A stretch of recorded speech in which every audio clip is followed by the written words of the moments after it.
আজকে আমি যে ভিডিওটি নিয়ে কথা বলবো তা হলো, যখন দুপুরবেলায় আমি ফেসবুকে স্ক্রল করতেছিলাম তখন একটি ভিডিও আমার চোখের সামনে এসে পড়ে।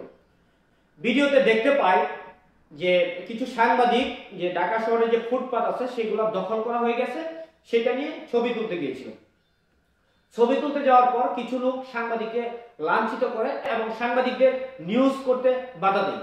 বর্তমান সময়ে এসে আওয়ামী লীগ ফ্যাসিস্ট সরকারকে তা বিতাড়িত করে একটি জনগণ যেই আকাঙ্ক্ষা নিয়ে বর্তমানে সরকারের সমর্থন দিয়েছিল, সেই সরকার কিন্তু সম্পূর্ণভাবে ব্যর্থ হয়েছে। বর্তমানে দেশে আইন শৃঙ্খলার যে বিশৃঙ্খলা সৃষ্টি হয়েছে এবং যেভাবে দেশে নৈরাজ্য সৃষ্টি হচ্ছে, তাতে মানুষের আশা আকাঙ্ক্ষা এই সরকারের প্রতি থেকে উঠে গেছে। আর আমরা এই যে সাংবাদিকরা নিউজ করতে গেল, যারা বাধা দিল, আসলে তারা কারা? তারাও কিন্তু এই মুহূর্তে শেখ হাসিনার ফ্যাসিস্টের মতোই আচরণ করছে। আমরা এই ভিডিওতে দেখতে পেরেছি যে ভিডিওতে যিনি সাংবাদিককে লাঞ্ছিত করতে আসছেন তিনি সমন্বয়ক বলে পরিচয় দিচ্ছেন।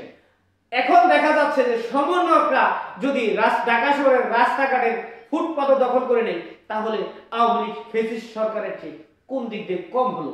5 আগস্টের পর দেশের বিভিন্ন গণমাধ্যমে দেখা যায় যে বিভিন্ন রাস্তাঘাট, বিভিন্ন বাজারঘাট সবকিছু দখল করে নিচ্ছে, বিভিন্ন ব্যবসায়ীকে মারধর করছে, চাঁদাবাজি করছে।